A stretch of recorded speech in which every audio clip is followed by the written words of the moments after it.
William Pender. Here. Charles Sawtell. Here. Jeb Stuart. Yep. George Custer. Here. George Pickett. Here. Robert Holliday. Here. James Longstreet. Here. Carl Rader. Here. Philip Sheridan. Here. John Hood. Hey, Jim. Take a look at this saddle sore. You think that's serious enough to report? I don't know, George, but I'm certainly going to report mine. You boys can have the cavalry. Me, I'm going to apply for the infantry. Tired of playing housemaid to a temperamental mare. That's the first good news your horse has ever heard. Go on, Gertrude, kiss him for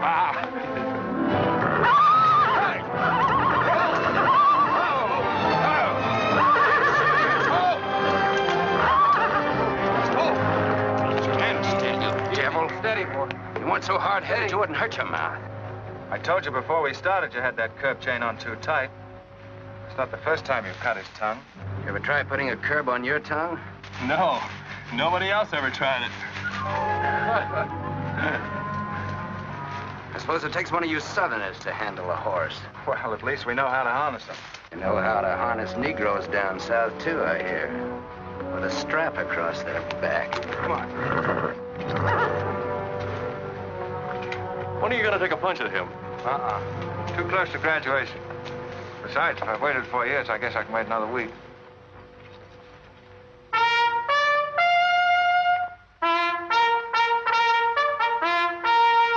breaking up of the American Union, as it now exists, is the basis of my plan. And that destruction must be made upon the issue of Negro slavery and on no other. The Union must then be reorganized on the great principle of emancipation. This object is vast in its compass, terrifying in its prospects, but sublime and beautiful in its issue. A life devoted to it would be nobly spent or sacrificed. If the federal government and its constitution are opposed to my way of thinking, the fault is not mine, but theirs. And I shall continue to oppose them with every means and every weapon at my disposal. Who wrote that inflammatory rot? A wise man by the name of John Brown. Where'd you get it? That's my business. If you don't like it, you don't have to listen to it. You meant it for me, didn't you? Take it any way you like. Sure he meant it for you. He tried that abolition stuff on me till he found out I came from Kansas. Never mind, Bob. Come on, Jeb. Let's turn in. There's no regulation against a cadet having his own ideas. But there is one against spreading treasonable policies. You find the truth hard to take, Listen, Rader. I know the truth of this problem far better than you do.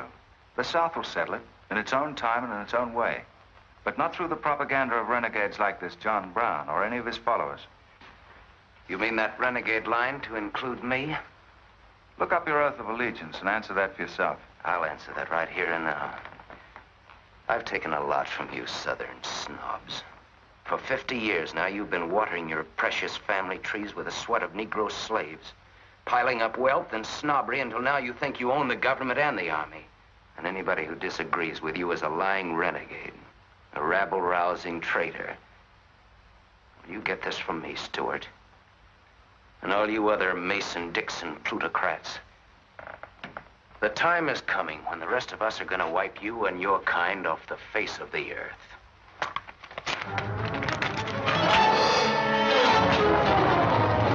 Jim, don't be a fool. No, don't let them fight it out. Hold it, Raider.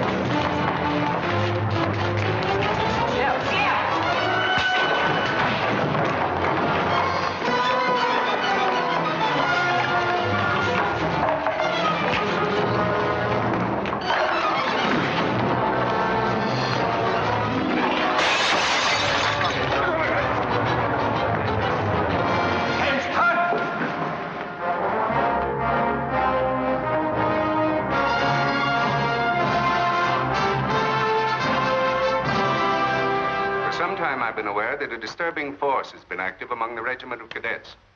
The exact nature of this subversive campaign and the persons responsible for it have not been fully known to us until this moment.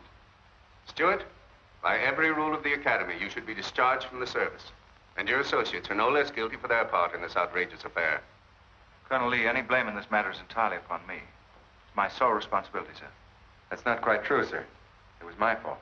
We're all equally responsible, sir. That's right, sir. That's right, sir. If I believed that you were guilty alone, Stuart, I should have sent for you alone. As for you, Custer, and the rest of you, you must be taught that lying to protect a friend is sometimes an extremely dangerous practice. I'm not so greatly concerned about the fight itself as I am about its cause. All 7 of you men violated the first sin of military conduct, the traffic and violent exchange of political ideas, which are not the affairs of an American soldier.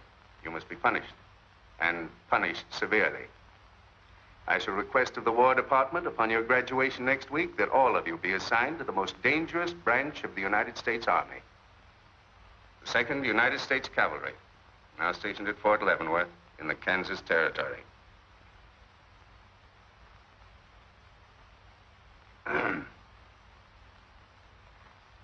That's all, gentlemen. You're dismissed.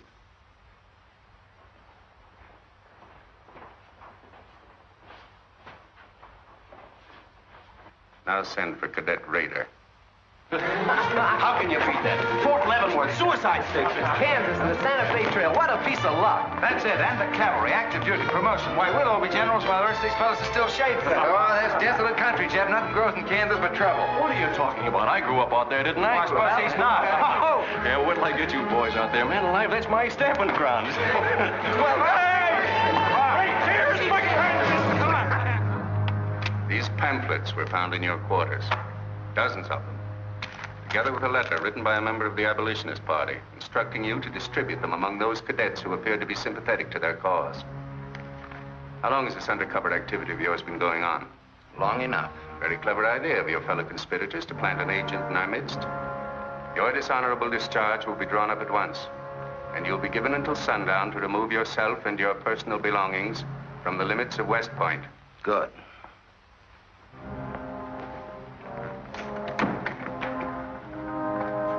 And you can tell Mr. Stuart from me that he'd be smart to stay in the Army, right in the middle of it from now on.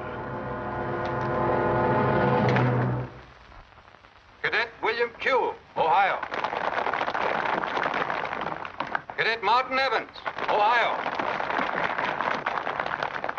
Cadet Armour Marlowe, New Jersey. Cadet George Custer, Ohio.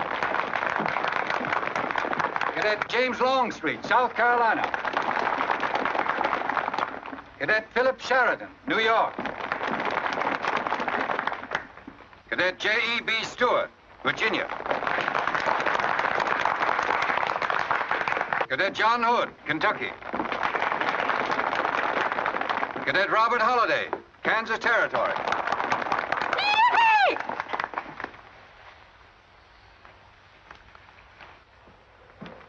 Cadet Jason Wood, Virginia. Cadet George Pickett, Virginia. My sister Kit. Thought 2 years in Boston would make a lady out of you. So did I. It just popped out. Cadet William Keel, Ohio. Cadet Robert Davis, New Jersey. It is now my great honor and privilege to introduce the Secretary of War of the United States of America, the Honorable Jefferson Davis. Officers and gentlemen of the class of 1854, their welcome guests and their very proud families, I'll not keep you separated very long, as I myself once sat in your place and endured an interminable address by a very tiresome general. But as the Secretary of War of this nation, I have a serious obligation towards each new officer of the Army before he enters into active service. And that obligation is to make clear and definite his responsibility to his government. We are a new nation among the powers of the world. Just 80 years ago, we were fighting desperately for our freedom, and we're still fighting to keep it. We are not yet a wealthy nation, except in spirit. And that unity of spirit is our greatest strength. You men have but one duty, one alone, America.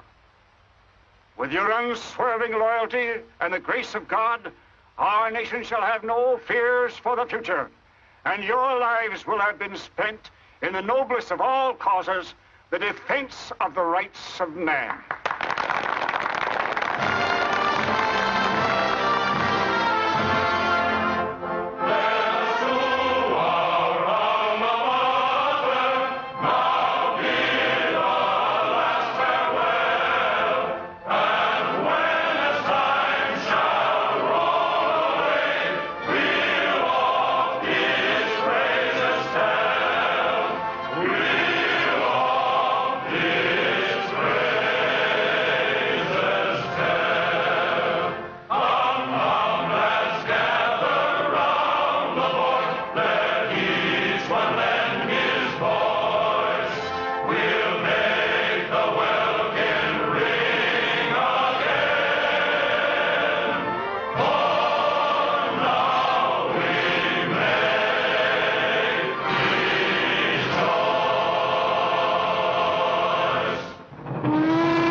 Yep, it's a shame this tea kettle of yours doesn't go any further.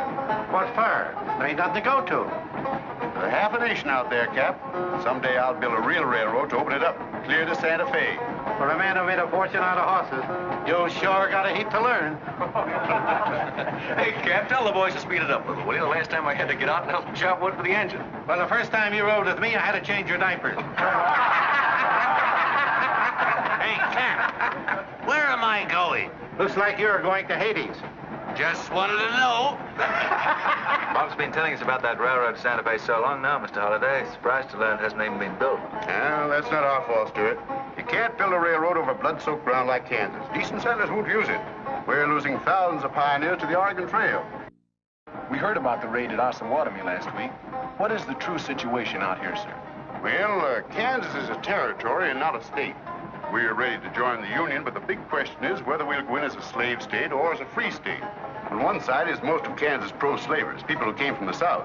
On the other side are the abolitionists led by John Brown and his sons. Between those two elements, they've made Kansas a boiling pot of rebellion and massacres. That's why the Army sent you boys out here to Fort Leavenworth.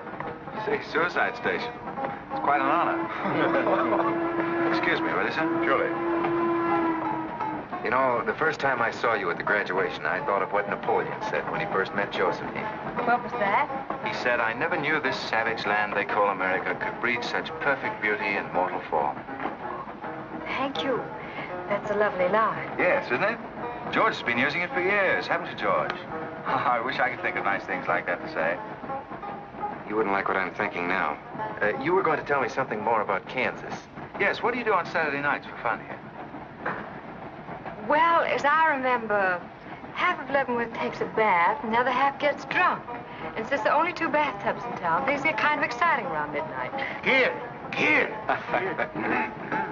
By the way, how'd they ever come to name you Kit Carson Holiday? Well, Mr. Custer and my dad were very good friends, and they were so sure I was going to be a boy that they named me before I was born. Oh, I see. Well, I'm certainly glad they were wrong. Me too. Me too. Me too. Hey, conductor. Yeah? What are you going to do about that? About what? I'll tend to that. Hey, I thought I told you them Negroes had a right in the last coach. Their tickets give them the right to ride wherever they please. Now, I don't want any trouble with you, mister. Then you better leave us alone. Well, I don't know what this country's coming to. Tickets? Stop shaking, Hannah. There's nothing to worry about. We're only a half an hour from the border. If we don't hurry, they'll be across the border. All right, go ahead.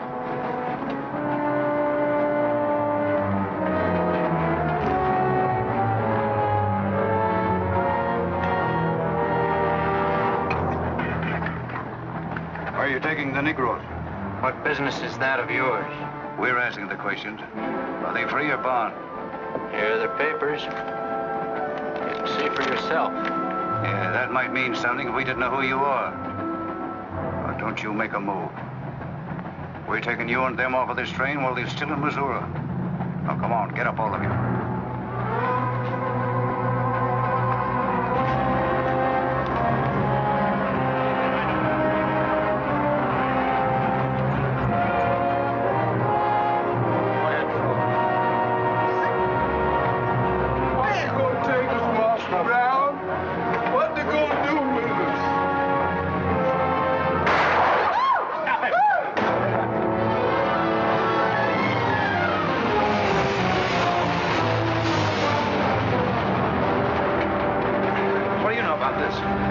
There's the trouble.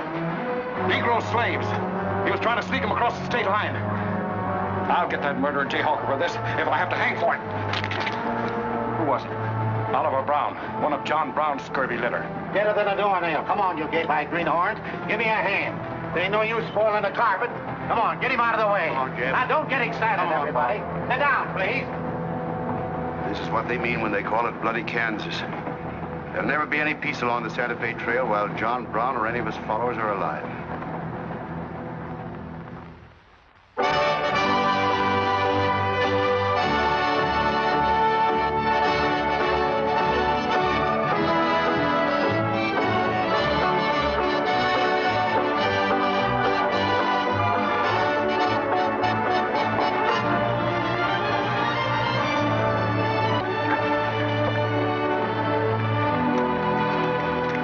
This is the present terminal. I propose to come down here to Wichita, then along here across the Arkansas River, along the Cimarron River over here to Las Vegas, then on into Santa Fe. Now, that'll be our first section of track from Leavenworth to Wichita, right over the trail. How soon do you figure to start?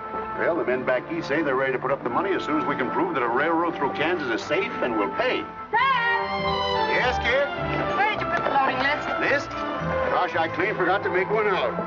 That's great. 98 tons of freight ready to roll and no orders for loading. How'd you run this business while I was away? That's why I sent you away, to show you what a skirt was. Look at your clothes. Look at the grease on your nose. What would your friends in Boston think of you now? Frankly, Dad, I don't much care. If you're going to keep your nose in a paper railway, I better keep mine in the family affairs. Tex! Wendy! Tex! Where are those ornery customers? What do they think they're getting paid for? Tex! Why didn't you tell me? Getting jealous, huh? Well, I didn't even see Lily when I said goodbye to her. Oh, now, don't start lying to me, you double-crossing buzzard. I know you didn't buy that there looking glass to see your own ugly mug. I suppose you're figuring on wearing that female cinching belt. Wait till Lily sees what you brung her. She'll brain you if it ain't physical impossible. Why, you ignorant. Tex! Hey, you two! Where in the name of... Will you come here? Hello, Miss Chip. Hello, nothing. Are you gentlemen of leisure by any chance interested in employment? We lost our watch. Yeah, we didn't have no idea of time. I ought to give you both your time and throw you out. Where in the hell have you been? Well, you see, we had to buy these knickknacks. Well, we sort of got a gal in Santa Fe, Lily, Hofstadter, and what do you mean we? I'm engaged to her. Well, who ain't? You setting up housekeeping in Santa Fe, or is this just gilding the lily? She wanted us to fetch her one of them fancy French looking glasses. Ain't it pretty? What's your answer to that, Tex? What are you laughing at, you long-eared jackasses? Go on, get to work, both of you. Go on, jump to it. You better hide that thing or start wearing it.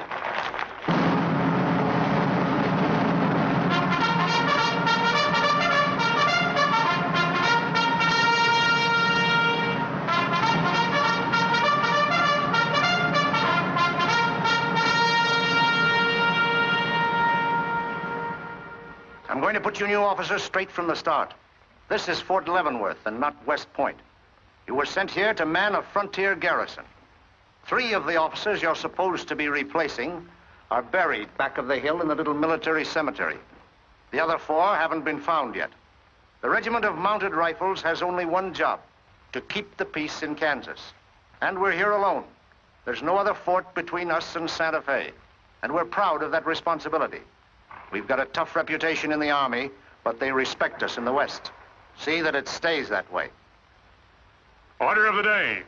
Lieutenants Longstreet and Holliday, take B Troop and put them through close order drill. Lieutenants Stuart and Custer will take 8 men as an escort for the freight caravan leaving at noon for New Mexico. Draw the usual supplies and report to me for final orders.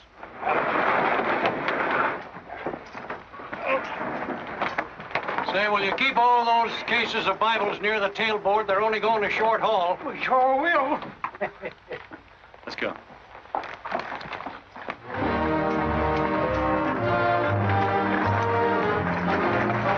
Convoy ready, sir. We're ready if you are. Good. I hope you have a nice quiet trip. On any other kind, I'll lose money. Oh, we'll try and save you that. We'll see you in 6 weeks, sir. With luck. Just keep your eyes open, boys, and move fast. You'll like the scenery, but don't trust it. Right. Goodbye, sir. Goodbye, Stuart. Goodbye, Custer. All right, men, get ready to tie down those wagons. Corporal, detail 2 men to cover each wagon. Yes, sir. Bill, move all these barrels over there for the next load.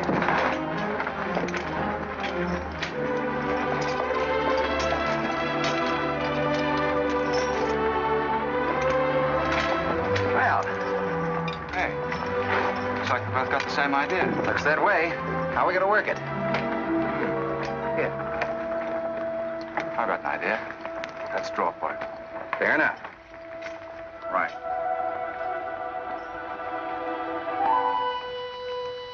I got the long one. Hey, wait a minute. Where I come from, long man loses. Tough luck, old man. Here, hold my horse. 1 hand plow, 1 seater, 7 and 8 is 15, 12 and 14 is... Why, Joe, there's something missing. Must be me. Hello. Hello, what are you doing here? Oh, playing nursemaid for those wagons. Should be the other way around. Oh, the convoy. That's a silly idea, Dad. He thinks that man John Brown's behind every bush. Well, it's not that I mind so much. It's being away from you for 6 weeks, just when we're getting started. Started? Where? Look, I've only got a few minutes left, so I've got to be fast. You haven't been exactly slow for a couple of days. I've never seen such a pair of whirlwinds as you and George Custer. Oh, George, poor old George. Well, never mind about him. Look, kid, I might as well tell you before I go. I'm completely crazy about you. What? No, wait a minute. Let me finish. I needn't warn you about army life. The pay's bad. I'd never be home. You'd probably be a widow in 2 weeks. I see. Have you thought of any particular names for the children? No, be serious, will you? This might be the most precious moment in our lives. I hope not in these clothes. Haven't you got any heart at all? Yes, I have. And it's going to stay right where it is. I don't know a thing about you, Jeb Stuart. My brother thinks you're wonderful. But then he was dropped on his head when he was a baby. Well, at least you'll let me kiss you goodbye, won't you? Oh, well, it's quite an honor, but no thanks. I don't really deserve it. Well, hello. Say, this is quite a surprise. The corporal's looking for you. Says it's very urgent. I'll bet. Kid, we'll take this up later, right where we left off. Now, George, don't be long-winded. Listen, kid, we're due to leave in a minute now. There's something I've got to tell you. I'm head over heels in love with you. George, you sound just like an echo. Oh, Kit, pardon the interruption, George, old man. Kit, there's something I forgot to ask you. Have I got any real competition? How do you think any girl would answer a question like that? Well, she'd tell me the truth. Then you'd both be crazy. Get going, you bullwhackers. Through desert heat and dust, your throats will soon be choking. Your head's about to bust. The water when you're thirsty. And all you get to eat is aromatic antelope and sun-baked buffalo meat. We may not even live to get our pay. But even if we don't get paid, there ain't no job we trade for hauling freight from state to state along the Santa Fe. Hauling freight from state to state along the Santa Fe. There's trouble riding with us all the way. Did you think over what I said, Kit? Every word. Take care of yourself, George. Don't worry about that. Goodbye, darling.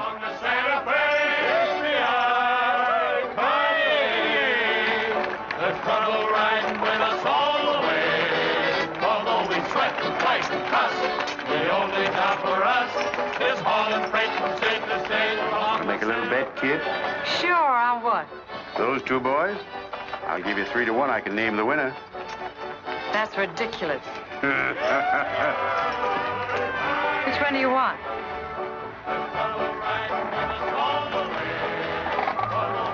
I'll take that bet.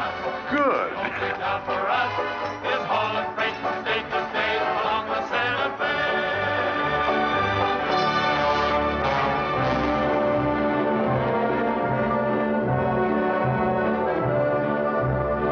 instruct all volunteers not to enter Kansas unequipped, nor to display their weapons to public view. Let that be understood beforehand. Warn them also... Not so fast, Father. Warn them also that our plans must be known to ourselves alone. That they join me in the clear knowledge that all traitors to the cause must die, wherever caught and proven to be guilty. Tell them that we stand by one another while a drop of blood remains, that under no threats or pressure do we make confessions.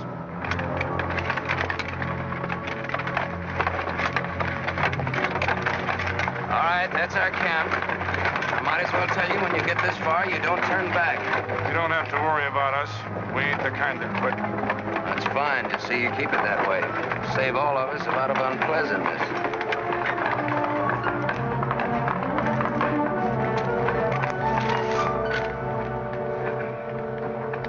You've been delayed. Was there trouble, Raider? No, sir, we had to detour when we got to the border. I picked these new men up in Palmyra. Volunteer, sir. They're the credentials. From Illinois. You've come a long way. And we'll go the rest of it. We came here to fight slavers. The sooner the better. That's good. We'll put you to work at once. Kid Spinner, look after these gentlemen. Fine. This way, boys. Let's go where We've received the news we've been waiting for. We break camp, Raider. Yes, sir. Let's start tearing down these tents now.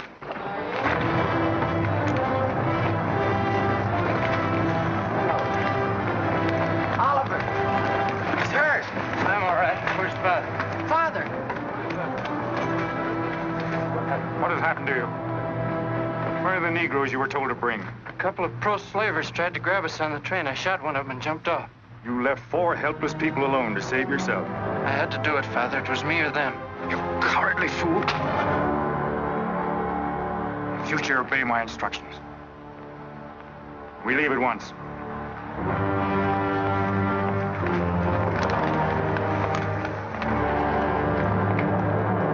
All of you, down upon your knees. As once you sent the ravens to save Elijah, so now you have delivered into my hands the precious means of continuing thy holy work. The Lord our God is a great God, a mighty and a terrible, who regardeth not persons nor taketh reward. The Lord is a man of war. Thy right hand shall become glorious through power. Thy right hand, O God, shall dash in pieces the enemy.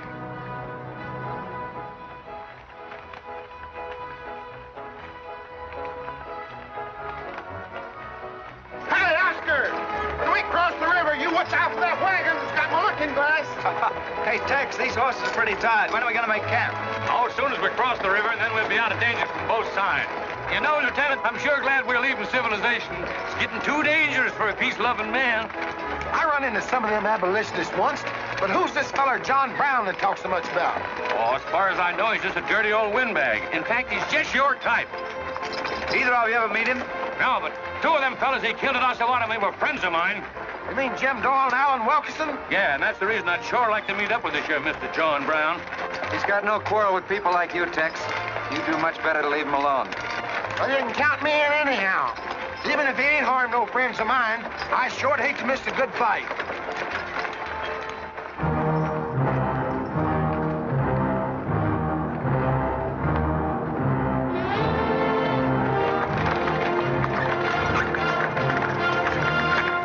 This is wrong, Father. We've never attacked a wagon train before. We aren't common highwaymen. You say we have a righteous cause, but this will bring the law down on us like a storm. We recognize no law but the law of God. You will do as I command.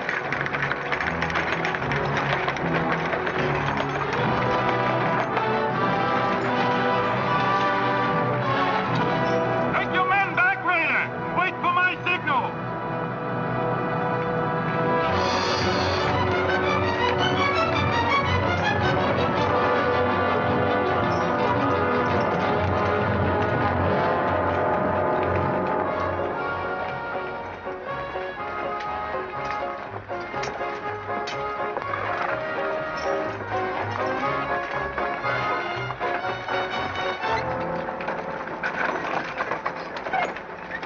Howdy, strangers.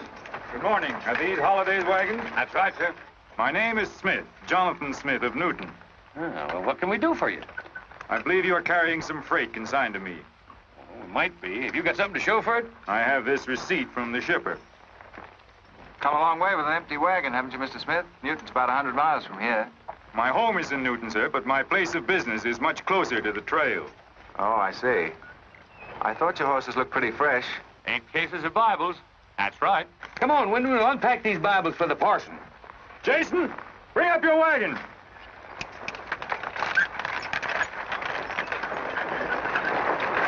Get that pack down. I got to get them Bibles unpacked for the parson. That's a funny thing. I've seen that fellow somewhere. It's the way it seems to me. It isn't the kind of a face you'd forget in a hurry. No. Wait a minute. I know. In some magazine, The Atlantic, I think. Well, then he's either from Boston or he's a missionary. No, it was something else.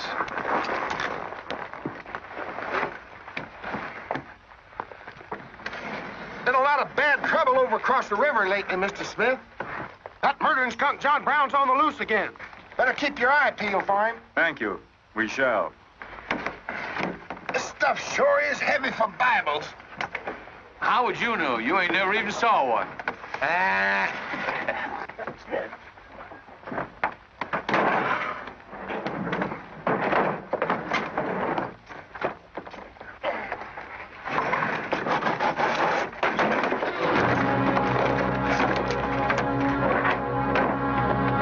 Just a minute.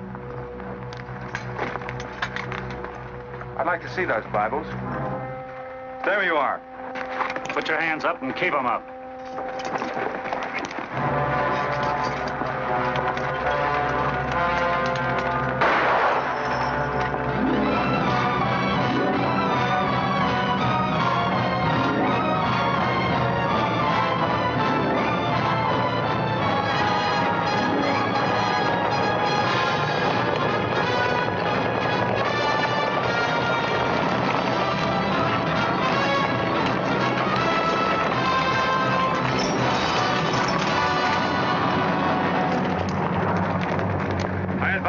No move towards your gun.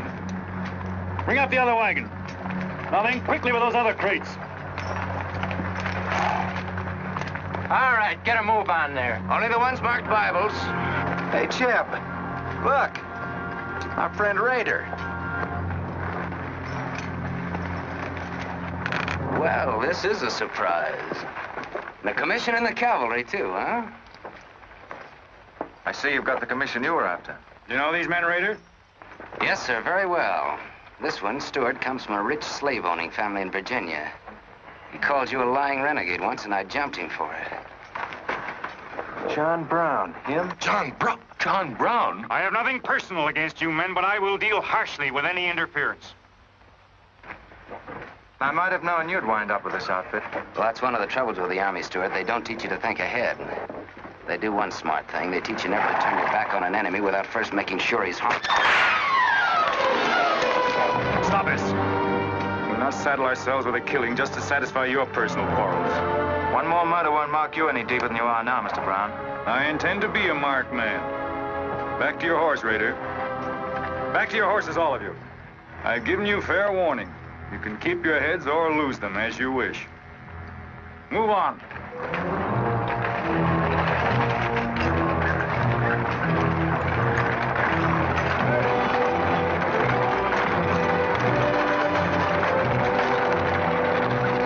In those cases, George. What? Contraband, rifles and ammunition.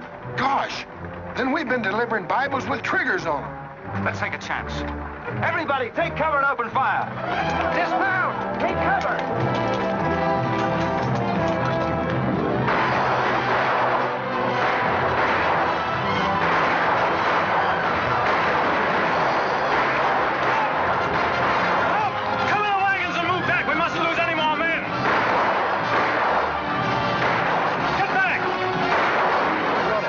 Away.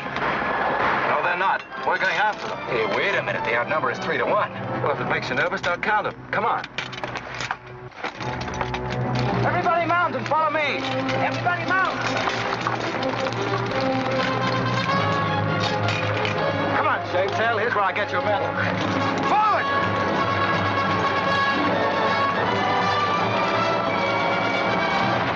Get those wagons out!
couldn't help it. I didn't do anything. All right, son. Nobody's going to hurt you.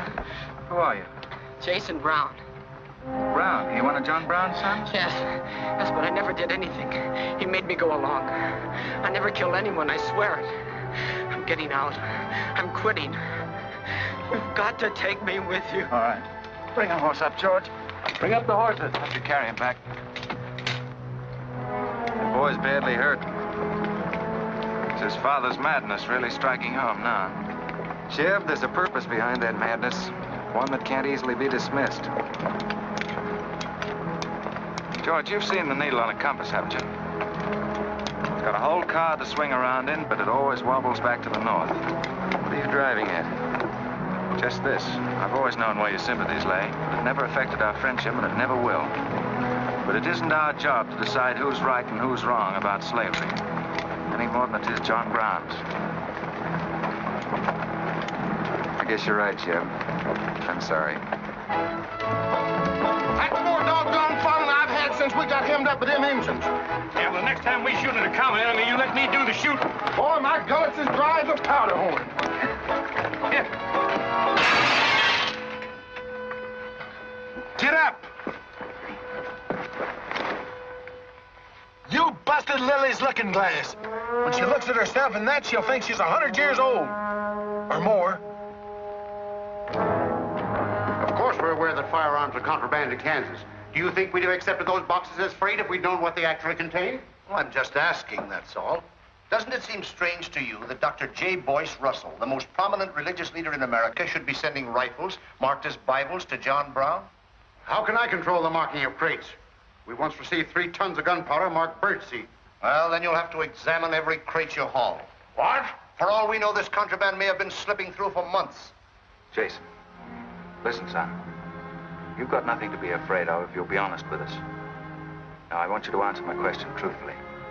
Did your father ever mention this shipment of rifles when he discussed his plans? Not to me. He never confided in me. Just Fred and Oliver. Fred and Oliver? My brothers. Where are their headquarters? I don't know where they went. They have a dozen places. I don't know. All right, kid. Don't worry about it.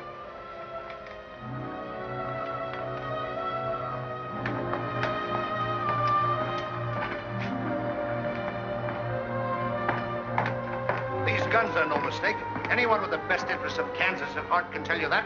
No bandy-legged bushwhacking soldier can talk like that about the holidays. We've got as much interest in Kansas as the United States government, and a darn sight more investment. We were here before the Army came, and by Godfrey, we'll be here when you're gone. If you think you can... Sir. Well, Stuart, what did you find? Very little, sir. The boy's either too badly hurt or too frightened to talk. We leave immediately. Have them sound assembly. Yes, sir. What was that you called me? A gall-darn bandy-legged bushwhacker. Now go on. He says he talks with God at night. But God doesn't tell people to kill one another, does he, miss? He's a good man in a lot of ways. But he's changed since Osawatomie. Those people he killed. They got down on their knees and begged him for their lives. And he struck them with a sword. Him and Rader and Kitzmiller. I was there. I saw it done. I tried to stop them, but they pushed me aside. That's how it was. We're starting at once. I'll take the first troop west to Tecumseh. Stuart, you and Custer will take the first platoon of B Troop and search thoroughly from Clinton to Dutch Henry's Crossing. Is that clear? Yes, sir. These are your orders. Find John Brown and bring him back here, alive if possible. His force is well armed now and strong in numbers. We also suspect that new volunteers are drifting in from the east to join him. Be on the lookout for them as well. Retire to your respective troops.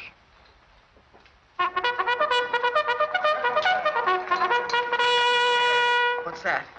They've caught some more of us. No one's been caught, Jason. Not even you. You've committed no crime to be afraid of. I'm sick of being afraid. I'm sick of hiding like a hunted thing. I want to walk free like other people. You will, Jason. You're safe now. No, I'm not. Not as long as he keeps killing and thinking that he's right. He can't be right, can he, miss? I don't know. His reasons may be right, Jason. They may even be great and good reasons. But what your father is doing is wrong. Terribly wrong. And he'll keep on repeating that wrong as long as he lives. Then I'll never be free of him until one of us is dead. I know that now. My life don't mean anything. But if he dies, maybe this whole scheme of his will die with him. I'd rather have it that way. His life. Even if he is my father, against many thousands. I'm gonna tell you where to find him. Oh, Jason, I'm not trying to... I'm gonna tell you anyway. In the house of Jubal Morgan, Palmyra.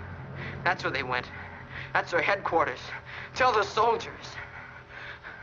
It's better that way. His life against many thousands.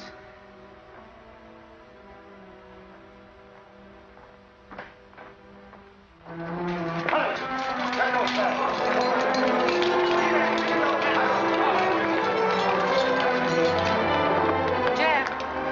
Hello, darling. How is he? It's very serious. I left the doctor with him. Poor little devil. Jeb, he told me everything. The whole nightmare of his 15 years, even the place where his father is now. He said he wanted me to tell the soldiers. Where? Palmyra, at the house of a man named Jubal Morgan. Jubal Morgan, Palmyra.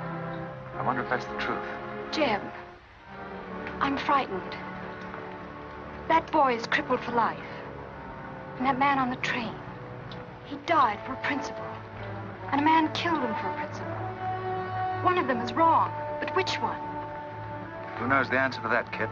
Everybody in America's trying to decide it. Yes, by words in the East and by guns in the West.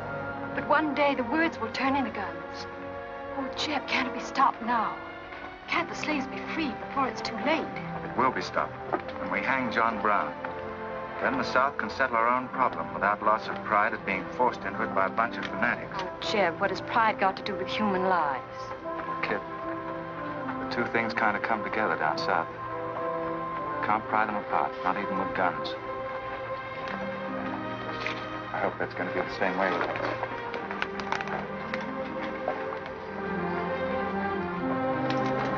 Uh-oh, that's me all over, Clumsy Custer. Or can I get into this, too? Yeah? Sure. Looks like you're in on it. Don't miss much, do you? I've seen you work before, son. That's where I learned. Just credit one more to my account, kid. I like to let the interest accumulate. Well, goodbye. Goodbye, George. Kid, don't be long, Jeb. No. Goodbye. Kid, remember this, will you? I love you. Put that in your little bonnet and keep it there until I come back. I'll remember. Goodbye.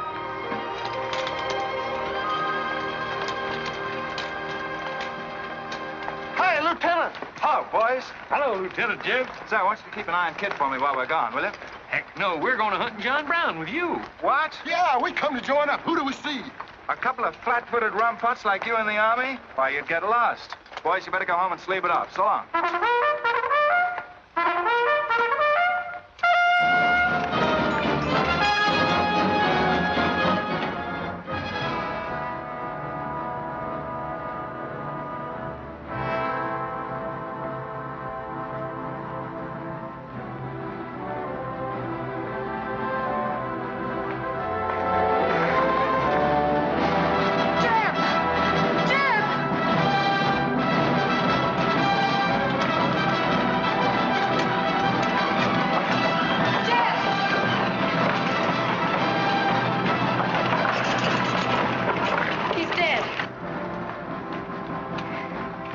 John Brown. Tell him. We'll try to find him. Goodbye.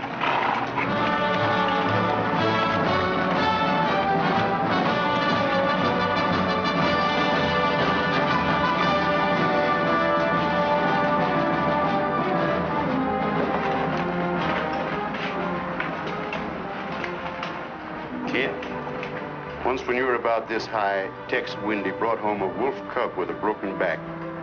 You nursed it for weeks, but it finally died with its head in your lap. You cried for days, but it was just a wolf cub. would probably have grown up to be a killer like his father.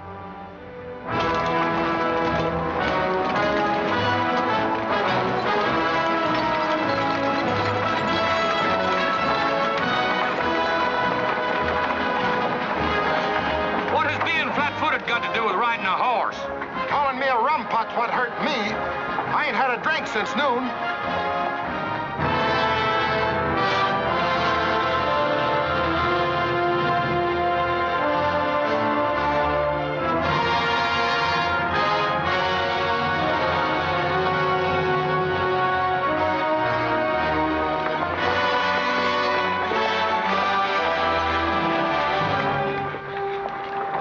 All right, get the sledge.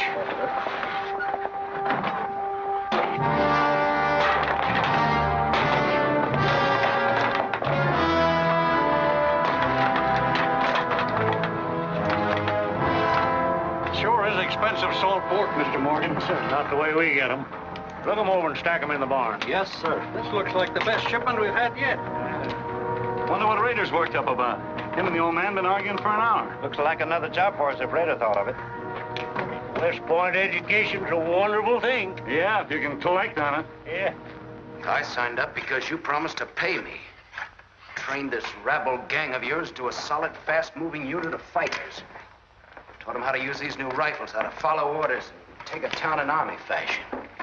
But I haven't received a red cent in 3 months. Now, what about it?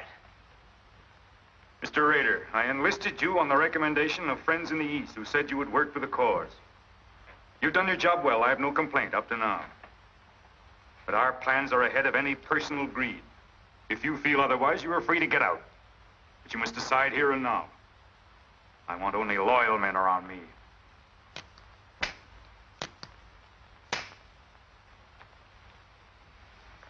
You've no argument with my loyalty. I proved that at Osawatomie and every other town we've raided. But you hired me as a military expert at a set price, and I'm only asking what's rightly due me. And I say that you will receive it in time. Only let me think in peace. My son is a prisoner in the hands of our enemies. Even now he may have a rope around his neck. An innocent boy who never fired a gun in anger in his life. While I stand here powerless to save him. All right, I'll wait. Well, what's our next move?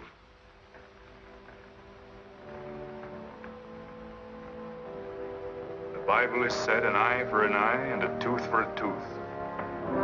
Tomorrow at daybreak, we will destroy Delaware Crossing.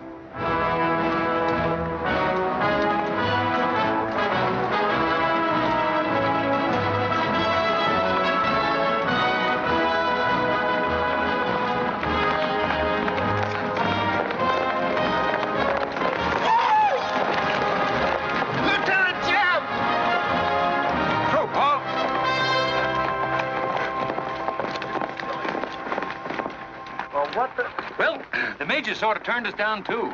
But here we are, Lieutenant Jeb. What do you mean trailing us halfway across Kansas? Well, we don't want you to get lost. You see, I know every wrinkle of this here country just like my own face. Well, you're sure that's just as dirty? I've got a good mind to get a couple of mules and strap you on the back and send you home. A fine-looking pair of soldiers you make. Well, all we need is some of them pants and a cap. And then, of course, if some soldiers just our size gets killed, why...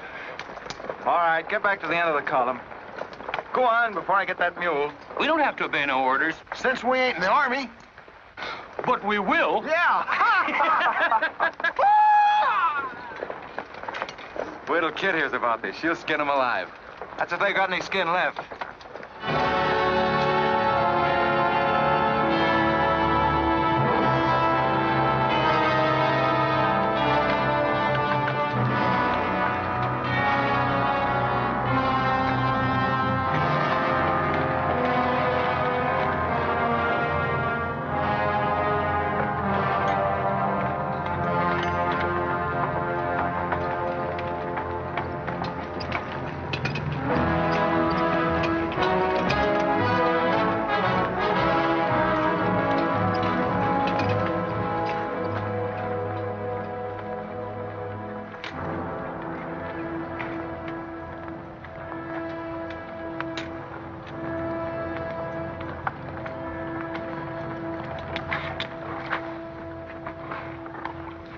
Who did this?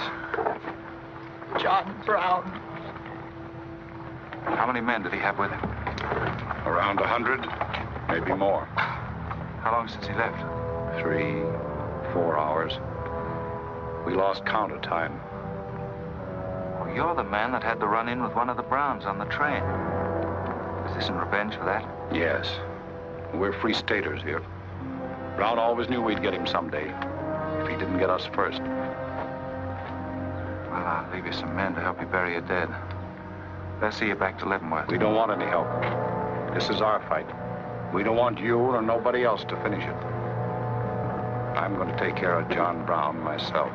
Get on your way, soldier. We got work to do.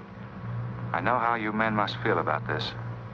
But my orders are to break up all armed forces. Yours, John Brown's, or anyone else's. I'm sorry, but if you organize under arms, I won't be able to draw a line between you. That suits us, if it's got to be.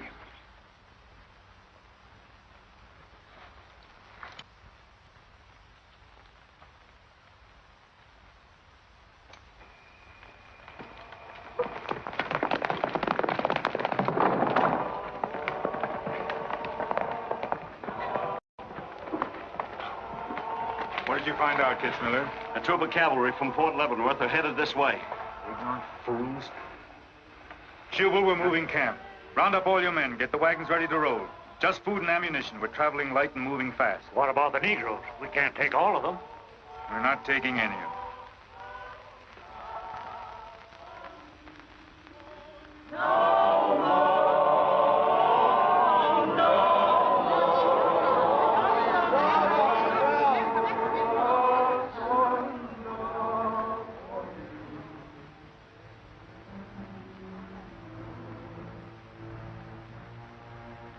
My children, the hour of deliverance I promised you has come. I am leaving Kansas now to continue God's holy work. For Gideon took 10 men of his servants and did as God had said unto him. And it was so that he did it by night. And when the men of the wicked city arose early in the morning, behold, the altar of Baal was cast down. Please, Captain Brown, what did that mean? What you gonna do with us? Means that you are free, the first of many millions to whom I shall give freedom from slavery. Does just saying so make us free? How we gonna live? Get food and shelter? There are many good people in Kansas who will give you work and protection. From now on, you must fend for yourselves, as other free men do. My work here is done. Praise God. Glory, bless God, we's free. The captain done kept his word, we's free. We's free, we's free.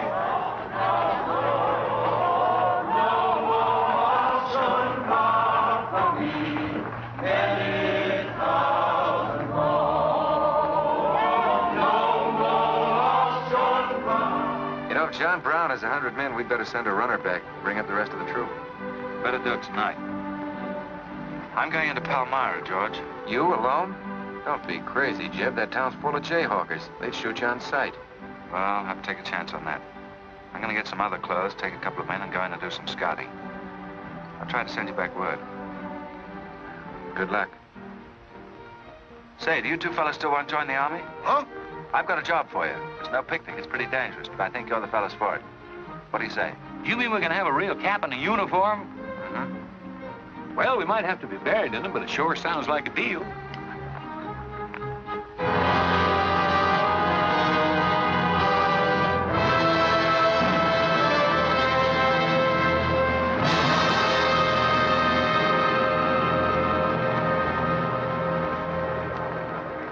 The law's got nothing to do with it.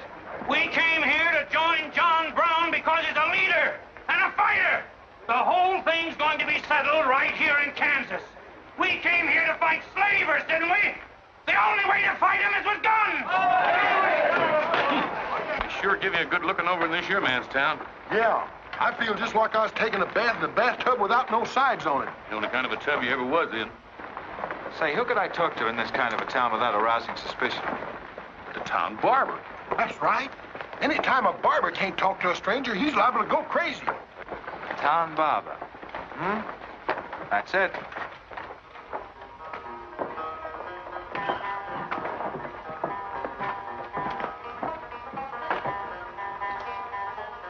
Howdy, boys. Howdy.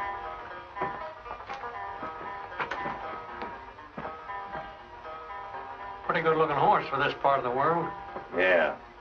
Kansas is all right for men and dogs, but it's pretty hard on women and horses. Say, look at that brand.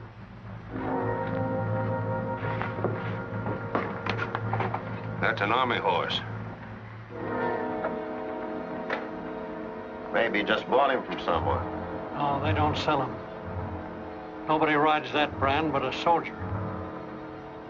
You keep your eye on him till I get back.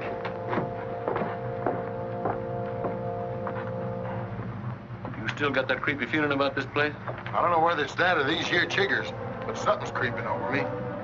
Why don't you scratch and see if it goes away?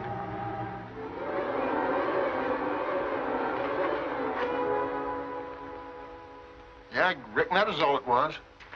Say, I got it now. We was on the same train a couple of months ago when that fella got killed. You probably got me mixed up with somebody else. No, sirree. I never forget a face. Although I was a little drunk at the time. Well, they are. Fella you saw probably had two faces. Been in Palmyra long? Oh, just a couple of weeks. This ain't no time for barbers. The fellas that ain't trying to hide their faces for some reason or other are too mean to spend the money. Yes, I've heard you've got some pretty tough customers here. Tough, say. I'm afraid to shave half of them. I'm afraid they'll get up and cut my throat. Say, did you ever run across this famous, what's his name, John Brown? Sure, he came in here once. Strange-looking man with a hemp mark on his throat. Hemp mark? What's that? Oh, it's an old barber superstition. A little red line that runs all the way around here. Anybody born with that mark is bound to be hung. That's so. Say, I haven't got one, have I? Not yet. Maybe.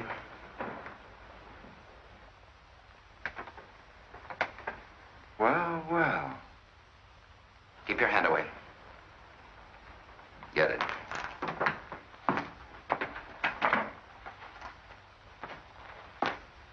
This was quite an idea, Stuart. You're coming in alone first to look around. Or is this one of your agents?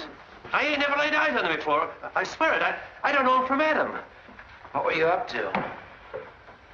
Well, it's your move. You figure it out. My next move is plain enough. Didn't they teach us how to handle spies when we caught them red-handed? Same treatment for renegades, wasn't it? When you catch them. This will make you quite a hero, Stuart. The class of '54 will turn out in a body for your funeral. They may even hang your picture in the West Point Library. There's worse places to hang. Get him out of here, Raider. We're wasting time. Just having a last few words with an old classmate of mine. And I had them coming to me. Come on, get up. We're gonna give you a good look at what you came to see.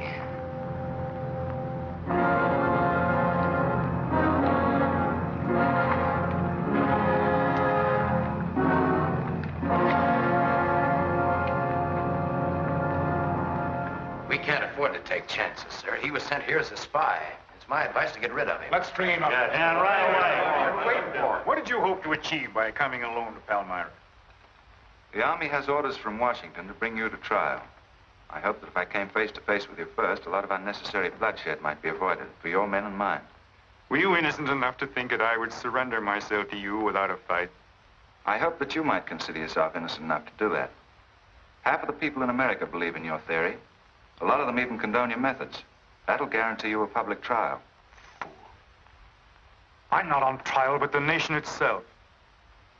Are you too stupid and blinded by a uniform to see what I see? A dark and evil curse laying all over this land. A carnal sin against God. Can only be wiped out in blood. But why in blood? The people of Virginia have considered a resolution to abolish slavery for a long time. They sense that it's a moral wrong.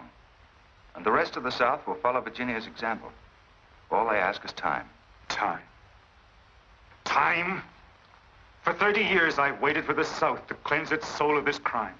Since childhood, I have been possessed of the fire of correcting this wrong. I tried peaceful agitation. As God is my witness, I tried. Peaceful means failed long ago. Now I shall force a decision by bringing both sides into armed conflict. Letters, words, talk. The time has ended for that. Strength and action are wanted now. Not a voice crying in the wilderness, but a David, armed with the power and the glory. David had a son, hadn't he? Son? Yes, Absalom, who deserted his father and went over to the enemy.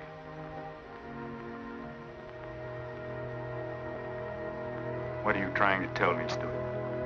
And Absalom died because he feared his father. Jason is dead. So be it. My son has paid for the sins of this world with his life, as once did the Son of God. It shall not be in vain. Whether you kill me or not, the army will crush you all in the end. My advice to you is to find peace with your Maker.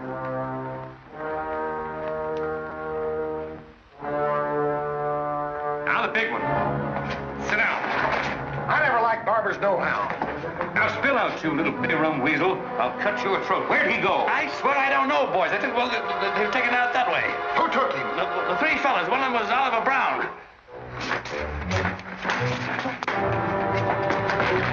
Do you see this razor? Well, I'm keeping it, and if you move a hair when we get back, I'm going to strap it on your liver and barbecue your carcass. Now, you stay where you are.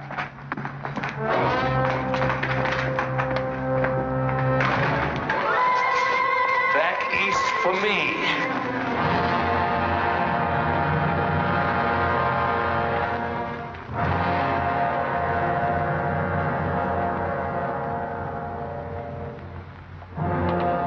I called you all together as witnesses to hear my words.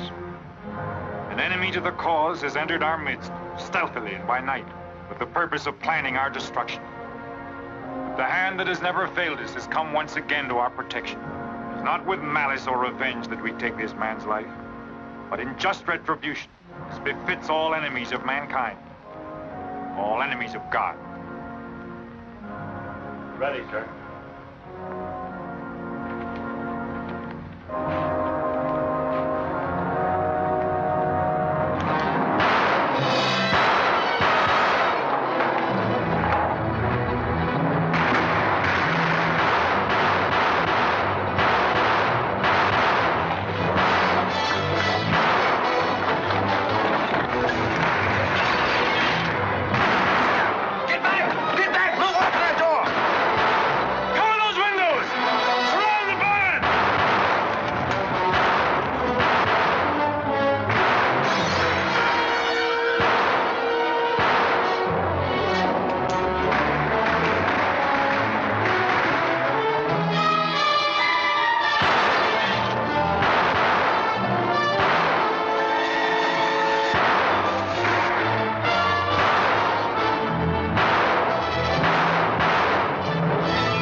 fight on, John? As long as breath is in me.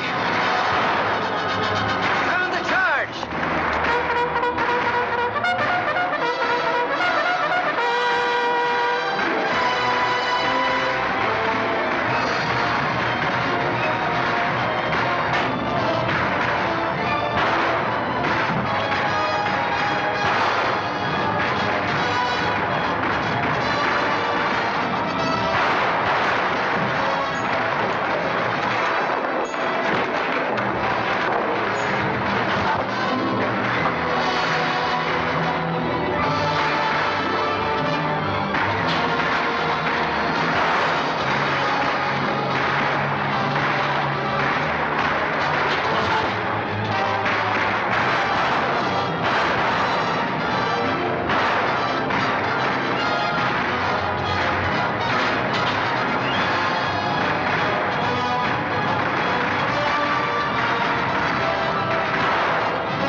George. Don't let them get away. Load up!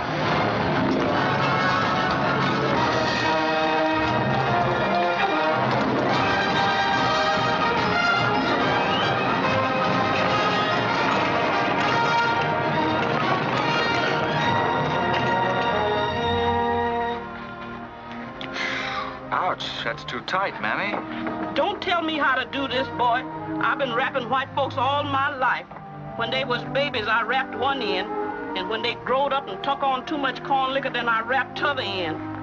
Ah, then what made you leave home? Well, old John Brown said he's going to give us freedom. But shuckins, if this here cancels this freedom, then I ain't got no use for it. No, sir. Me neither. I just want to get back home to Texas and set till kingdom come.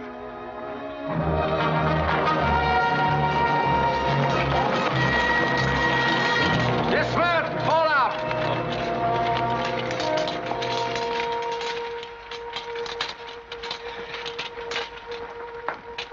Well, we had a nice ride. Both ways. Lost him, huh? He and a few others got away in the hills. I think I hit one, Jeb. You ought to heard him holler. Heard him holler, you jughead? That was me. You shot my hat off. Well, it won't matter much. He's broken for good. From now on, he'll find every man's hand against him. Nothing will ever break the force of John Brown, Jeb. Not even death. Oh, you're wrong, George. He's finished. His force is broken forever.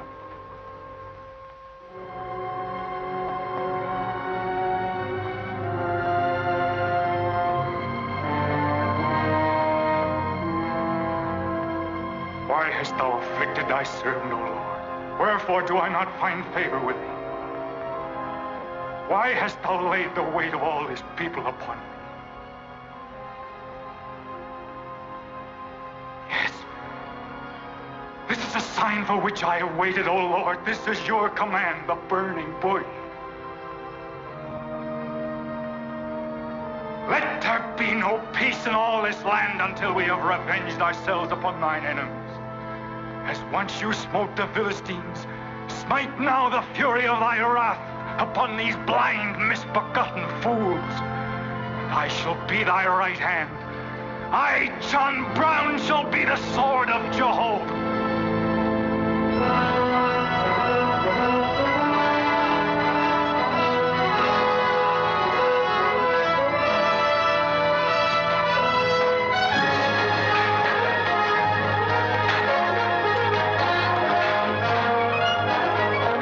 Gentlemen, the beginning of the railroad to Santa Fe. These rails are going to stretch their way right across the old trail, right over Kansas, down into the territory of New Mexico. Someday we can tell our grandchildren that we opened the doors of America to the great Southwest. Won't we, kid? You just build your railroad. I'm not guaranteeing anything. Yep, the end of John Brown was our beginning. Maybe it'll cost a lot more blood and grief, but it's going to be worth it. Dad, can I ring the bell on the first train? Yep, and blow the whistle. That'll be a day you can live for, kid. Won't it?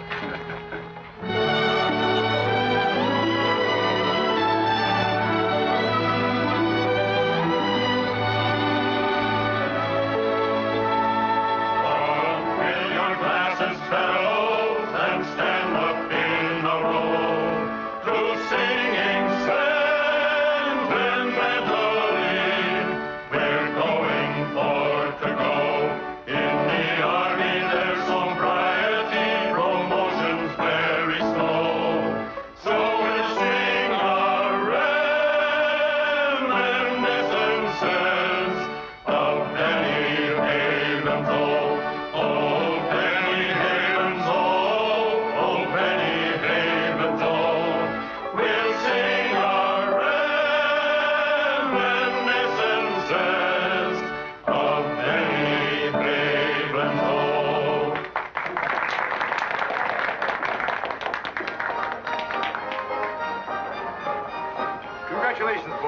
Thanks, sir. That was excellent. I didn't recognize the song. Where does it come from? It's an old army song, a farewell. These young men have all been promoted and are ordered back to Washington. That's splendid. You lucky devils, I had to wait 10 years for my captaincy, and I also followed tradition by proposing to my wife the same night. Wouldn't you like some refreshments? Yes, I would. Splendid idea. Well, I think I'll run down to the stable. Horse threw a shoe this morning. I'll see you later. I'll go with you. Maybe I can find it.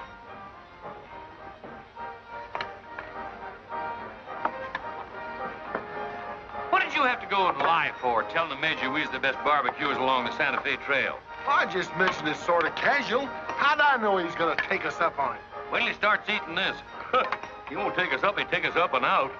You think it's gonna be hard chewing, Tex? Well, I don't know. I still got a hunch. We should have skinned it first. We took the horns off of it, didn't we? What is the captain's pay, Jeb? $38? 40. 40 a month. Say, that's enough to get... Go on, get what? Well, you know, this and that. What are you planning to do with your extra pay? Exactly the same thing as you are, son. Want to grow straws? Not this time. This means too much. Well, how are we going to handle it then? Take turns? I don't trust you southern boys in the moonlight. All right. Let's ask it together. Hey! Wait a minute. What is this you do? Come on, don't argue. Just come along and listen. There you are. George has got something to ask you, kid. You have the floor, George. Well, I don't know just how to start, kid. But there's an old Indian woman who hangs around the fort and tells people's fortunes. She's supposed to be a wonder at it, and... Well... Yes, George? Well, she said I'm going to get married soon to a very beautiful girl. Did she, George? That's very nice. Pretty slick opening remark. Kid, were you ever by any chance a blonde? Why, no. Not even as a baby. Are you sure? This old woman's never been wrong before. Absolutely sure. Well, maybe she's still right. There's a whole lot of beautiful blondes in the world, George. Let's ask her. Let's. Wait a minute. Kid, are you in love with him and not with me? I guess I am, George. You're going to marry him? Oh, wait a minute. I can handle this proposal from now on. Kid, you really mean that? You haven't asked me anything yet. I wonder if I said the wrong thing. Couldn't have been more perfect. Now, where's that Indian?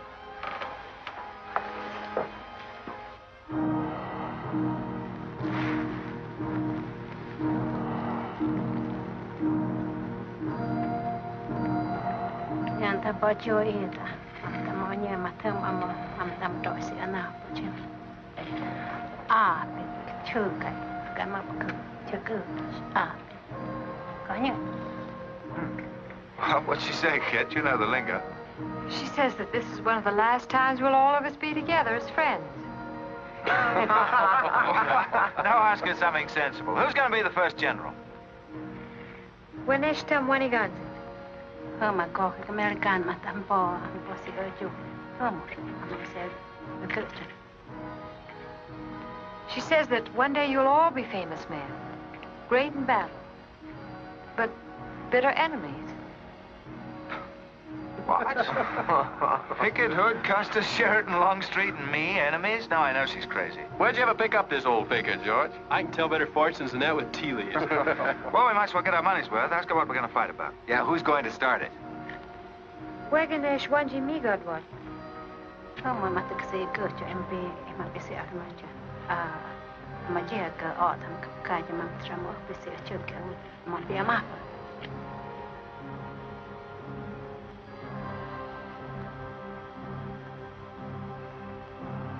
Well, what's this? Too ridiculous to tell? She says the fight has already started. Somewhere in the east, a man is lighting a torch. Now, at this very moment, the two of us will help to kill him. But none of us can stop him.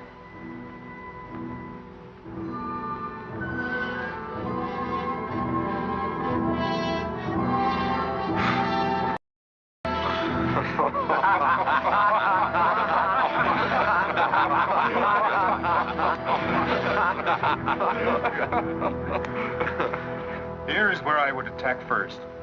The arsenal at Harper's Ferry. Give me only 100 good men, Dr. Russell.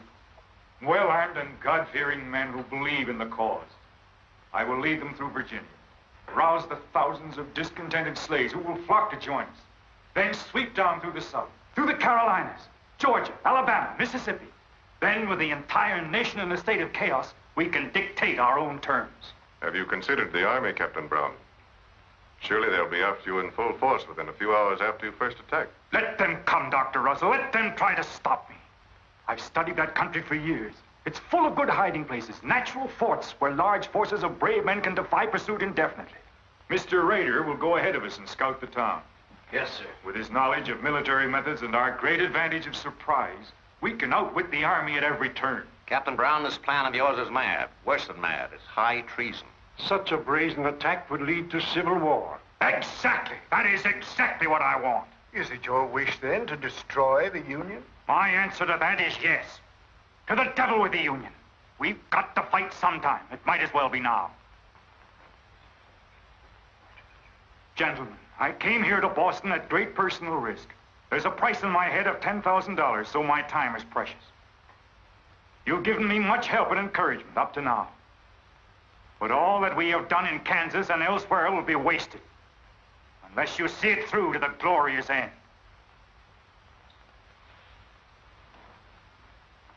How much money will you need?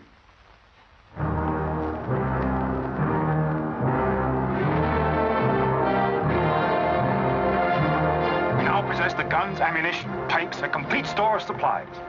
The place and the hour is set. Harper's Ferry, daybreak, Monday, October the 16th. We will strike with two forces, suddenly with complete surprise, and then move rapidly through Virginia. You men all know what will be demanded of you. Yes, we're with you, Captain. It's Rader. He made good time.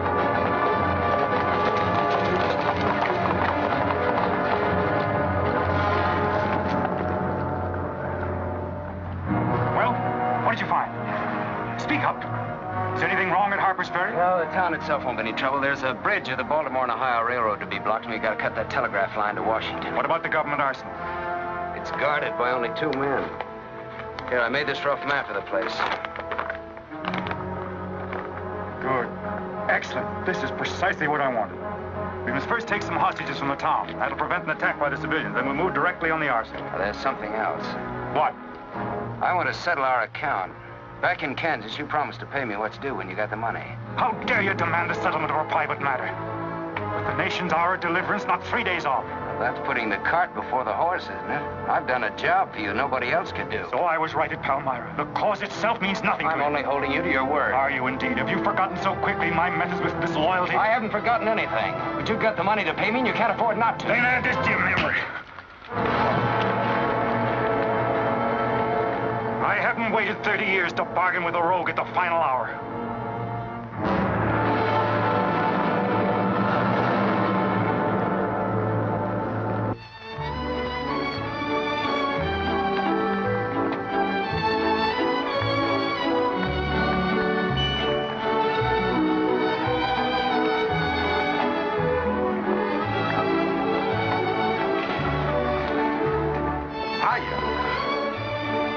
This is the kind of army life I like.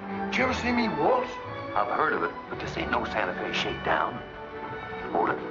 You in high society now. Come on. May I have the invitations, please, gentlemen? What's them? Them's them little white cards. We ain't got no invitations, Joe. Can't we get in on our uniforms? No, sir. Not unless you wants to go right out on them again. Oh, we're the fellows who cleaned up Kansas. Ain't you ever heard of us? Sorry, sir, but we don't need no cleaning. Good evening.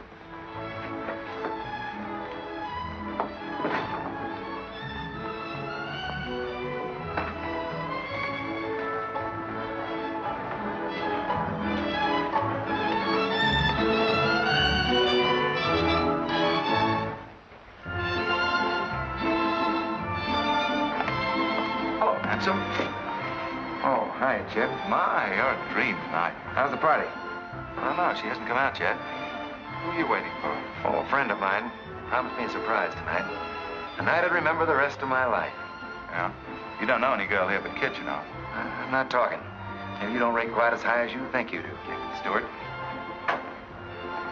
Hello, kid. You look wonderful. Thank you. Say, George was just telling me you promised him the biggest night of his life. Where do I come in? You don't. I'm very fond of George. Thank you, kid. I haven't told you this, but we have a deep understanding. Wait a minute, kid. Are you serious? What is this? I'm going to take care of George for the rest of his life. Kid? That is, he's the man I think he is. Oh, kid, I have my faults. But I can be as faithful and loyal as any man that ever lived. I'll soon see. Now, wait here, both of you. Tough luck, son. I guess we can't all have charm and good looks, too. Custer, I hope you're joking, or you're not going to have either. Oh, don't take it so hard. I mean, this is something that could happen to them all. Charlotte, I want you to meet Captain Custer and Captain Stuart. This is Charlotte Davis. We were schoolmates together in Boston. It's a pleasure, Miss Davis. Thank you, Captain. Oh, yes, indeed. A great pleasure. I've heard so much about you, Captain Custer. Me? Mm-hmm. Well, well, that is, well, that is, Shall we dance, Jeb? Yes, of course. Who is she? That's the blonde. The one that George was promised by old Sit in the Mud. Oh, I see. Well, it's pretty nice. Don't you think? Left wheel. Company, halt. Present. Arms, prepare to scoop.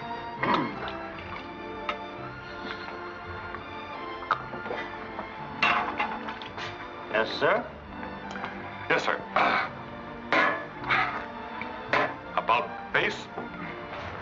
Company, forward, march. Eyes right. Right wheel.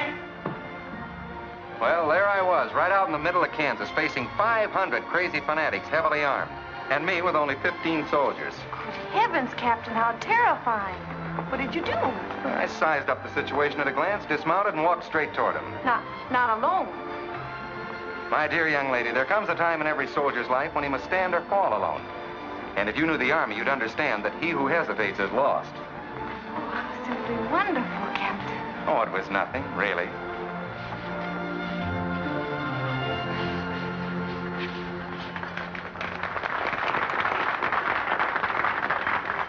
Will you come and meet my father, Captain? I'd be delighted. Is he in the government service?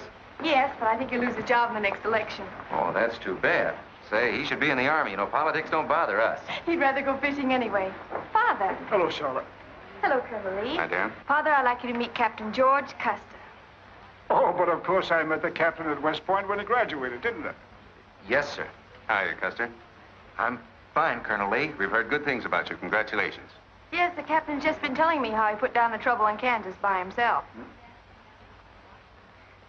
Splendid job, pile, man. Splendid. Wasn't there also a chap named Stuart, Jeb Stuart, connected with that campaign? Stuart? Yes, sir. He was around. Shall we dance?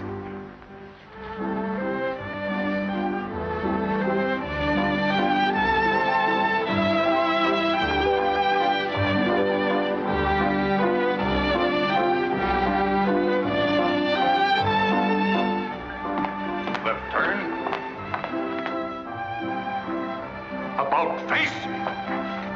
March.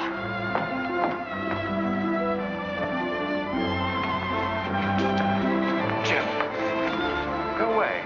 You've danced with your sister once already. I don't want her. I want you. Come on. Here, you can't leave me stranded alone in the middle of a ballroom. Quiet, spread.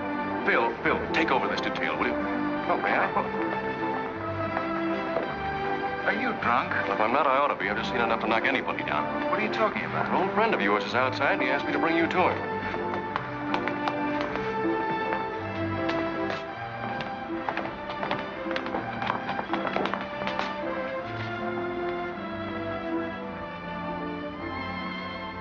It's real. I almost touched it.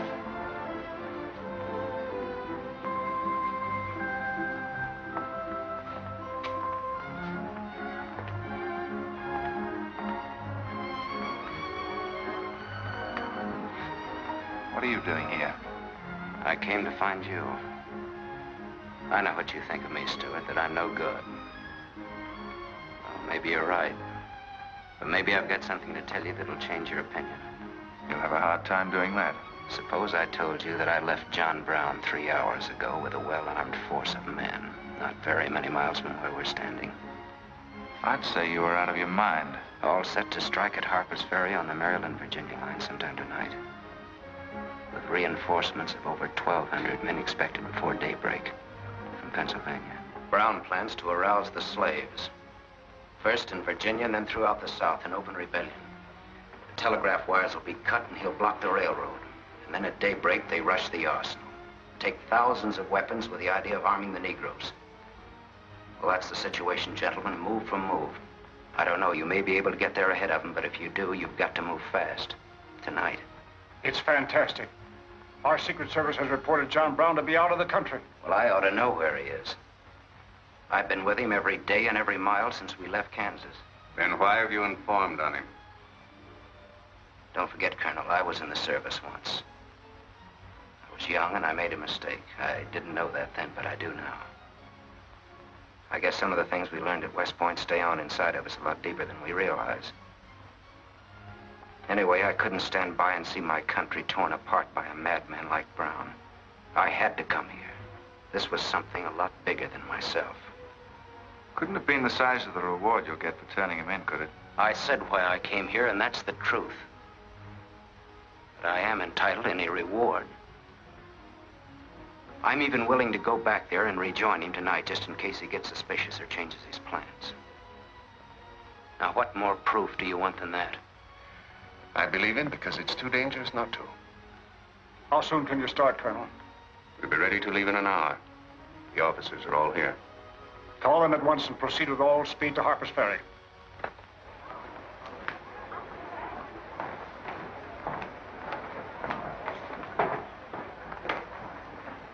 You have your orders, Captain Stuart? Yes, sir. Jeb, what is it? What's happening? John Brown. Get the little Davis girl to take you home, will you, darling? But why? But... I'm sorry, I can't explain now. No time. Try to keep the others calm. Tell them there's nothing to be excited about. Goodbye. Goodbye.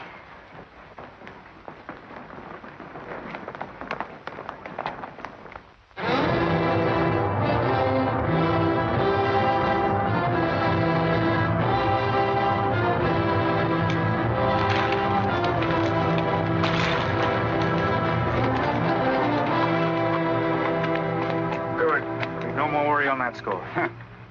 You say no train is due until well after daybreak? No, sir, not until 8 o'clock. I rode within 10 miles of Washington to make sure. What kept you so long? I had to take a side road both ways. Schubel, Townsley, get your men, block the railroad bridge. We meet below the arsenal at daybreak.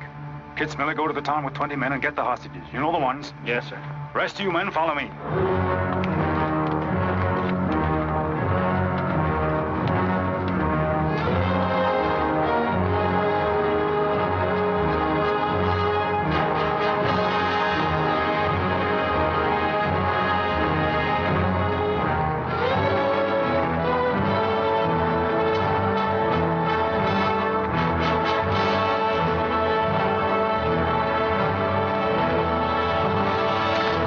Your guns.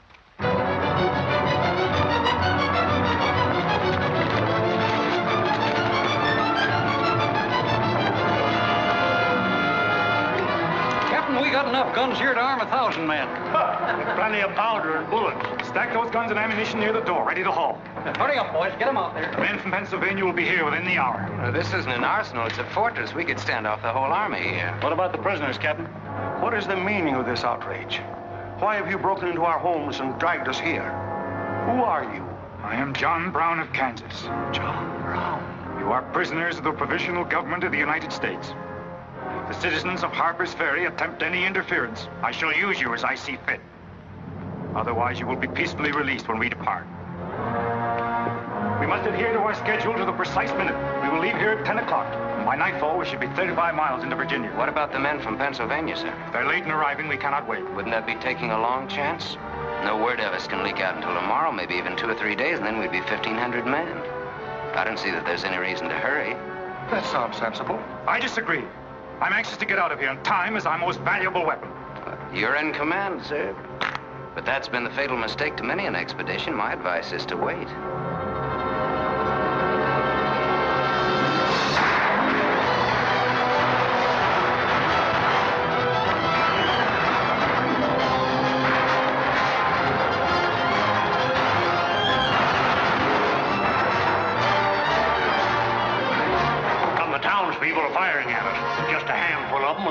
guns.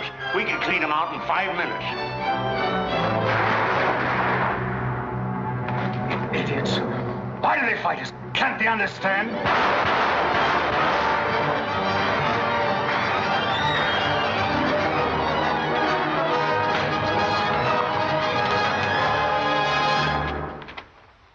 What is your name?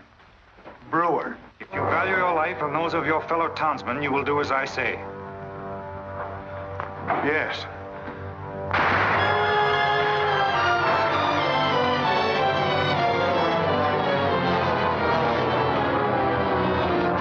Stop firing! You are endangering the lives of your friend.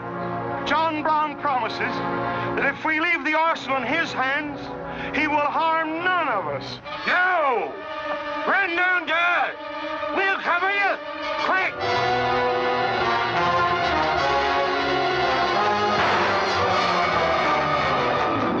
Stupid cattle. Can't they understand we're here in a righteous cause?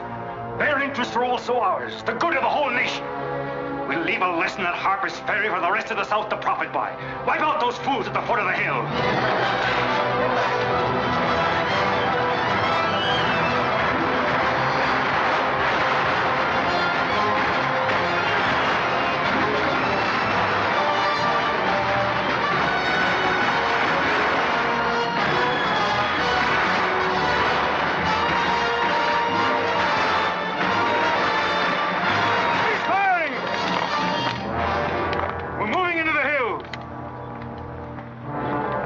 Take all the weapons and ammunition you can carry with speed. It's well past noon. We can wait no longer for the Pennsylvanians.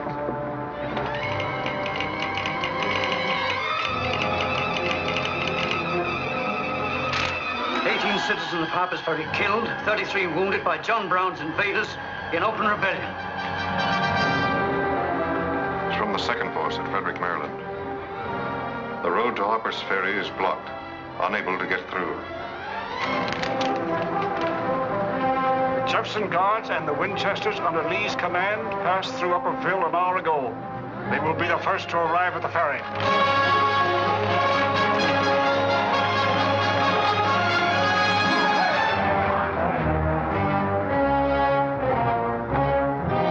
What are you watching, Raider? The North Road, sir. The North Road is over there. This is the Washington Turnpike. Well, I thought our men might circle the town as That was not their orders. Help with the wagons. Yes, sir. Well, don't you think we ought to wait another half hour? It might be that...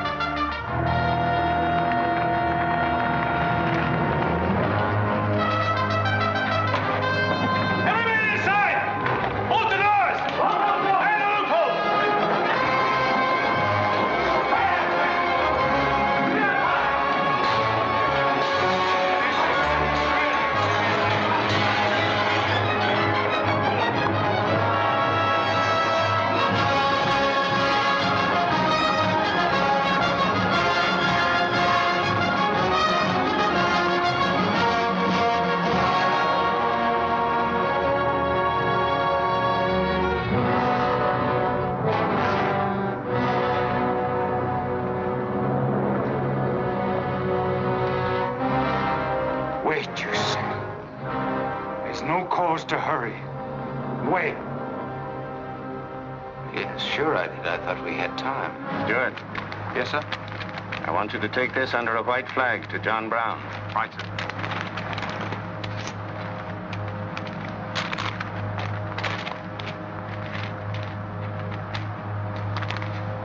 There's to be no parley. Yes or no? If it's a refusal, wave your hat to us. Right, sir. Hang on to this, will you?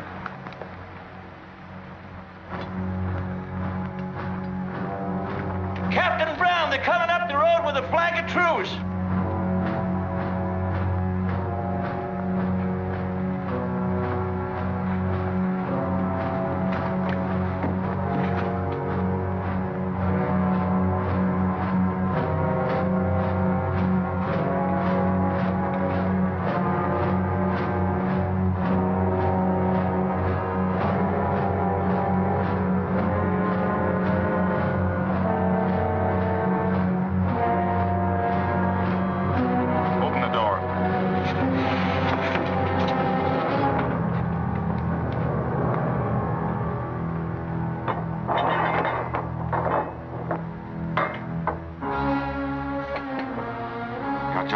Kansas.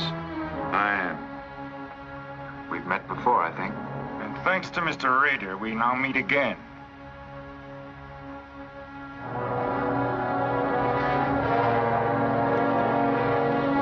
This is Colonel Lee's formal demand for your surrender. Once more, sir, you overrate your strength in supposing that I can be taken against my will. That's your final answer? It is. We prefer to die here.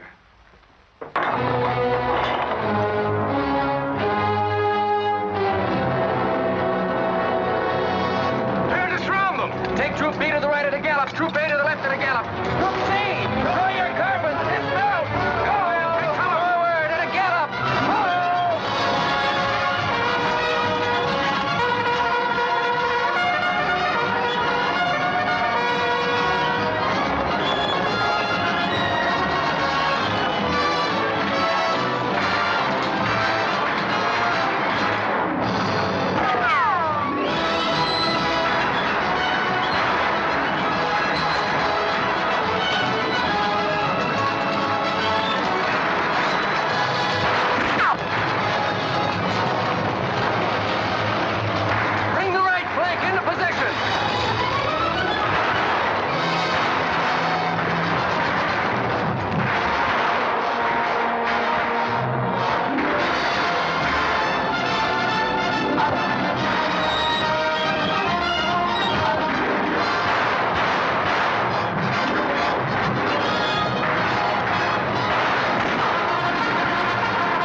I see something else up there.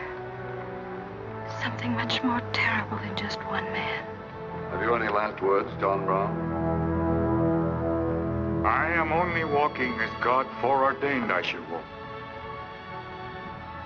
All my actions, even the follies leading to this disaster, were decreed to happen long ages before this world began. But I cannot remember a night so dark as to have hindered the coming day, or a storm so furious as to prevent the return of warm sunshine and the country at peace. I, John Brown, am now quite certain that the crimes of this guilty land can never be purged away but with blood. I let them hang me. I forgive them, and may God forgive them, for they know not what they do.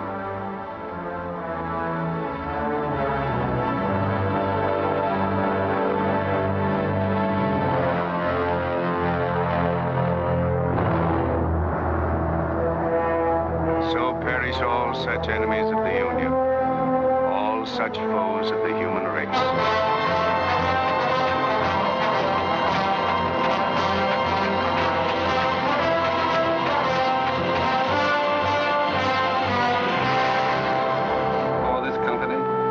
To have given and pledged their troth each to the other, and have declared the same by giving and receiving a ring and by joining hands, I pronounce that they are man and wife, united forever with ties that no man shall break asunder, nor the years disturb, whose shining paths shall run together from this day hence unto eternity.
up, kid.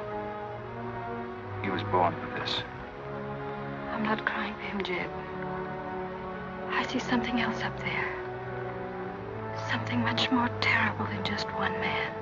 Have you any last words, John Brown? I am only walking as God foreordained I should walk. All my actions, even the follies leading to this disaster, were decreed to happen long ages before this world began. But I cannot remember a night so dark as to have hindered the coming day, or a storm so furious as to prevent the return of warm sunshine and the country at peace. I, John Brown, am now quite certain that the crimes of this guilty land can never be purged away but with blood. I let them hang me. I forgive them, and may God forgive them, for they know not what they do.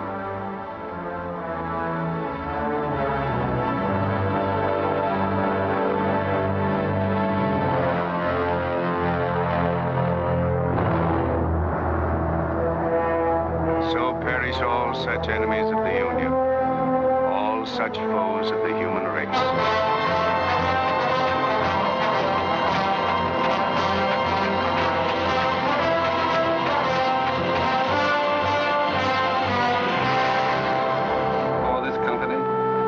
To have given and pledged their troth each to the other, and have declared the same by giving and receiving a ring and by joining hands, I pronounce that they are man and wife, united forever with ties that no man shall break asunder, nor the years disturb, whose shining paths shall run together from this day hence unto eternity.